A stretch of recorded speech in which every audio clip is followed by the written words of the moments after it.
Cher président du Sénat, cher Gérard Larcher, cher Yaël Braun-Pivet, Madame la présidente de l'Assemblée nationale, Monsieur l'ancien Premier ministre, Mesdames et Messieurs, chers amis, et merci, cher Bernard-Henri Lévy, merci à la règle du jeu de nous donner l'occasion de nous retrouver ce soir pour ce rassemblement. Oui, l'Europe, aujourd'hui, est au bord d'un précipice. Oui, l'Europe est aujourd'hui gagnée par cet antisémitisme qui se banalise et qui, ici aussi, à Paris, en France, gagne du terrain. Yaël Braun-Pivet l'a dit, les menaces qu'elle subit, les menaces que subissent beaucoup de personnes, les insultes, les violences physiques, sont devenues quelque chose de quotidien. Et ici, dans cette ville, je vous parle comme maire de Paris.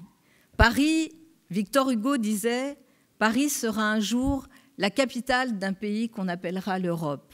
Autant vous dire que l'Europe fait partie de mon engagement et que les valeurs européennes, qui sont celles qui ont pu voir naître cette Europe, cette organisation politique, démocratique, citoyenne après la guerre, sont en effet intimement liées à la Shoah et à la montée de l'antisémitisme. Oui, l'Europe, tout comme Israël, est née dans sa construction, dans son désir de fonder une civilisation du savoir, de la conscience, une civilisation humaniste.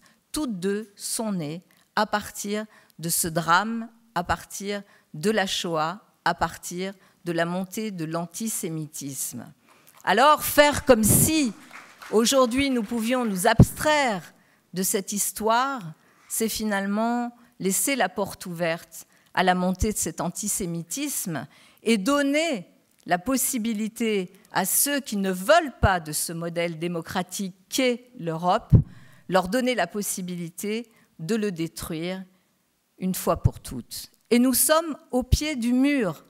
Cette ville, Paris, est une ville qui a vu les premières migrations de Juifs il y a de cela très longtemps, avant même que les Juifs ne soient reconnus comme citoyens par la République française.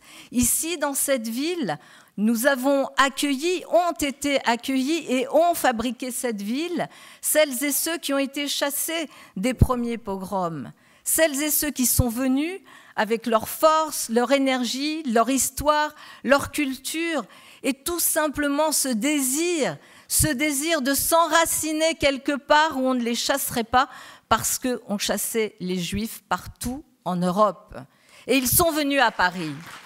Et ils ont fait de cette ville ce qu'elle est aujourd'hui. C'est une ville ouverte, une ville dans laquelle la science, les savoirs, la culture, la joie d'être ensemble fait partie de notre ADN, de l'air qu'on a envie de respirer. Et cette ville, elle a aussi connu le pire. Elle a connu le pire avec les rafles, la rafle du billet vert, la rafle du Veldiv. Et vous croyez que cette histoire-là, elle n'est pas dans nos veines, dans nos cœurs, dans notre esprit, que l'on soit juif ou non. Elle fait partie de nous, cette histoire-là. Et cette histoire-là, lorsque l'on devient maire de Paris, on l'embrasse pleinement. On devient toute cette histoire. On porte toute cette histoire, sinon on ne peut pas être dans cette ville qui a connu à la fois la joie de cette rencontre et de cet enracinement, et aussi le pire, cette volonté de détruire les Juifs à travers la rafle, à travers les rafles et à travers la Shoah. Alors c'est cela que nous portons. Et évidemment que dans l'antisémitisme, il y a cet antisémitisme traditionnel que l'on connaît dans l'extrême droite. Pas besoin de faire un dessin. Il y a encore des gens qui cherchent à réhabiliter Pétain. Ils existent. Ils sont même candidats pour certains, ou ils l'ont été. Ils essayent de le réhabiliter. Ils essayent de nous expliquer que Pétain aurait sauvé des Juifs. Alors je me bats contre cette idée, évidemment, qui n'est purement et simplement qu'une falsification de l'histoire, mais je me bats aussi contre les autres, ceux qui voudraient dire aujourd'hui, tout ça c'est loin, c'est de l'histoire ancienne, il y a d'autres sujets qui ont pris le pas. Oui, il y a des tas de sujets qui ont pris le pas. Sauf que la question de l'antisémitisme, elle pose une question existentielle aux humanistes que nous sommes et aux démocrates que nous sommes. Et nous ne pouvons pas la reléguer. Cette histoire-là, elle est présente. Tant que nous serons des êtres humains vivants, dotés de pensée et de parole, eh bien, cette question de l'antisémitisme devra nous occuper. Parce qu'elle porte quoi? La capacité des uns à dire que les autres ne sont rien, à nier leur humanité, à nier leur dignité. Ça s'est produit dans l'histoire, cela a concerné les Juifs. Alors aujourd'hui, c'est vrai qu'il y a cette extrême droite qui essaye d'expliquer qu'elle en a fini avec l'antisémitisme et que finalement, c'est une histoire ancienne. Mais je pense que personne n'est dupe. Personne n'est dupe des masques qui sont posés et qui n'attendent qu'une chose, le moment propice pour vraiment tomber.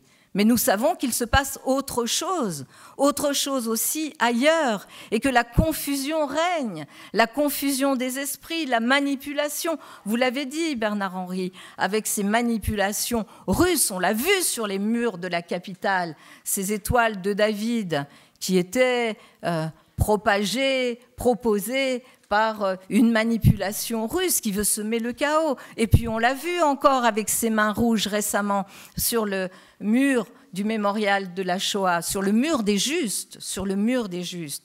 On l'a vu, on sait qu'il y a cette volonté de nous atteindre et de nous diviser. Et puis il y a ceux qui, à l'intérieur de cet espace politique et à gauche, considèrent que la question de l'antisémitisme n'est plus un sujet. Parce que la seule grille de lecture à appliquer, c'est une grille de lecture dans laquelle il y a le colonialisme et l'anticolonialisme, et dans laquelle il y a les forts et les faibles, et qu'aujourd'hui, Israël serait du côté des forts, et donc, par assimilation, il faudrait que nous considérions que le combat contre l'antisémitisme n'est plus un sujet. Il aurait été dépassé par une autre grille d'analyse. Moi, je reviens toujours à cette grille d'analyse, celle qui a fait qu'un jour, les Juifs ont été assassinés, tués, niés dans leur dignité d'être humain parce que tout simplement ils étaient juifs. Et c'est ce même phénomène, ce même principe qui prévaut à ces attaques, à ces injures, à ces actes antisémites que nous voyons aujourd'hui se déployer, se développer ici en France, ici à Paris et partout en Europe. Et il faudrait ne rien dire. Il faudrait ne rien dire.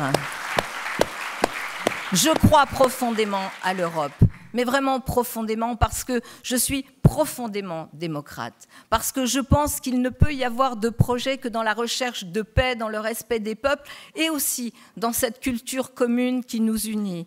Et vous l'avez dit, Bernard-Henri Lévy, il y a des noms magnifiques dans les fondateurs de la lettre de votre revue. Il y a des noms magnifiques comme celui de Georges Semprin, qui résonne évidemment à mes oreilles. Et moi, je suis fabriquée dans ce bois d'une petite fille de républicains espagnols. Et ce bois de petite fille de républicains espagnols qui dit « no pasarán ». Chaque fois qu'il y a de l'indignité en jeu, chaque fois qu'il y a de la négation de la personne humaine, chaque fois qu'il y a des atteintes aux principes démocratiques et à la République, parce que dans mon histoire personnelle, la République française, c'est le mythe inatteignable, c'est ce que cherche tout démocrate espagnol, tout républicain espagnol. C'est ce mythe de la République française. Et on voudrait nous faire croire qu'il faudrait se taire, ne rien dire et attendre, parce qu'il y aurait quelque chose de plus important pour certains qui s'appellerait une forme d'union de la gauche. Alors je vous le dis très clairement, en fait, la gauche, la mienne, puisque je suis une femme de gauche, je le revendique, je suis une femme de gauche. La gauche qui est la mienne, c'est une gauche démocratique. C'est celle qui nous a conduits à Paris avec mon équipe, et je veux dire merci à Lamia El Harraj qui est ici, qui, elle, a affronté de plein fouet, justement, aussi la haine, la colère, les attaques d'une partie de cette extrême gauche qui veut nous donner des leçons. Et ici, à Paris, qu'avons-nous fait ? Lorsque le 7 octobre, nous avons appris ce massacre du Hamas contre des Israéliens contre Israël. En plus, souvent d'ailleurs, dans des kibboutz qui étaient des kibboutz dans lesquels vivait une partie de ce peuple aussi, de cette gauche israélienne qui est enracinée dans ce sionisme, qui trouve évidemment cette gauche, ses racines aussi dans le sionisme. Lorsque l'on a vu cela, nous avons décidé immédiatement d'agir, de ne pas laisser une autre parole que la seule parole qui pouvait émaner de Paris, Paris tout entier, qui était une condamnation du Hamas en tant qu'organisation terroriste. Une demande de libération sans condition des otages. Et d'ailleurs, qu'avons-nous fait ensuite ? Nous avons décidé de donner la citoyenneté d'honneur à tous les otages retenus par le Hamas. Aujourd'hui, ils sont citoyens d'honneur de la ville de Paris. Nous l'avons fait, nous l'avons porté, nous avons accompagné les familles, nous avons été à leur côté, nous nous sommes exprimés. Et au quotidien, nous luttons contre l'antisémitisme. Comment ? Par tous les moyens, avec le mémorial de la Shoah, avec tous les programmes que nous mettons en place, avec une bourse aussi pour lutter contre l'antisémitisme. Et cette bourse, d'ailleurs, nous avons décidé de l'appeler la bourse Gilles Taïeb, en l'honneur de notre ami Gilles Taïeb, qui vient de nous quitter. Alors nous posons tous ces actes. Est-ce que cela fait de moi une femme qui ne serait pas de gauche et qui ne voudrait pas un jour revoir une gauche démocratique au pouvoir? Évidemment non. Je suis de cette gauche-là. Et c'est cette gauche-là que nous défendons aussi dans cette élection européenne. Et cette gauche-là, elle existe. Elle a besoin d'être soutenue. Elle n'a pas besoin d'être huée parce qu'elle se bat pied à pied. Elle se bat pied à pied dans les organisations où on voudrait nous dire qu'on n'existe plus. Elle se bat pied à pied pour dire que l'avenir d'une démocratie, c'est de reconnaître le pluralisme des idées. Et c'est d'avoir aussi une droite, une gauche qui soit capable de s'affronter dans le respect qui est celui que nous propose la République et ses institutions, le respect et en même temps le choix éclairé des citoyens. Eh bien, c'est ce travail-là que nous faisons pied à pied. Je suis très heureuse, cher Bernard-Henri Lévy, que vous me donniez l'occasion de le dire ici. Maintenant, nous devons aller de l'avant. Dans cette élection européenne, nous ne lâcherons rien. Mais nous ne lâcherons strictement rien, parce que ce qui est en jeu, c'est effectivement une question existentielle pour l'Europe. Il nous faudra convaincre, il nous faudra aussi porter un message. Et je le dis parce que je suis, en tant que femme de gauche, en contact aussi avec la gauche israélienne. Et la gauche israélienne, qu'est-ce qu'elle nous dit ? Elle nous dit « Ne nous mettez pas au banc des nations. On n'est pas d'accord avec ce qui se passe. Nous, on ne soutient pas, je ne soutiens pas le gouvernement de Netanyahou. Et je veux que la paix arrive. Et je veux bien sûr que ce qui se passe aujourd'hui cesse. Mais évidemment qu'il ne faut pas se tromper dans la qualification des faits, de la situation, et nous devons porter ensemble, à l'échelle européenne, cette espérance nouvelle. Et je vous le dis ici, cette espérance nouvelle, c'est que dans notre démocratie, la gauche, la droite, le centre et toutes celles et ceux qui prennent part au débat démocratique en respectant les règles du jeu et en respectant ses adversaires qui ne sont jamais des ennemis en démocratie, puissent trouver ce chemin qui est le seul chemin viable pour une Europe de la démocratie, pour une Europe des valeurs humanistes, celles qu'incarnait évidemment Simone Veil, mais aussi pour cette gauche qui est ma référence, la gauche de Jaurès et de Blum. Je vous remercie.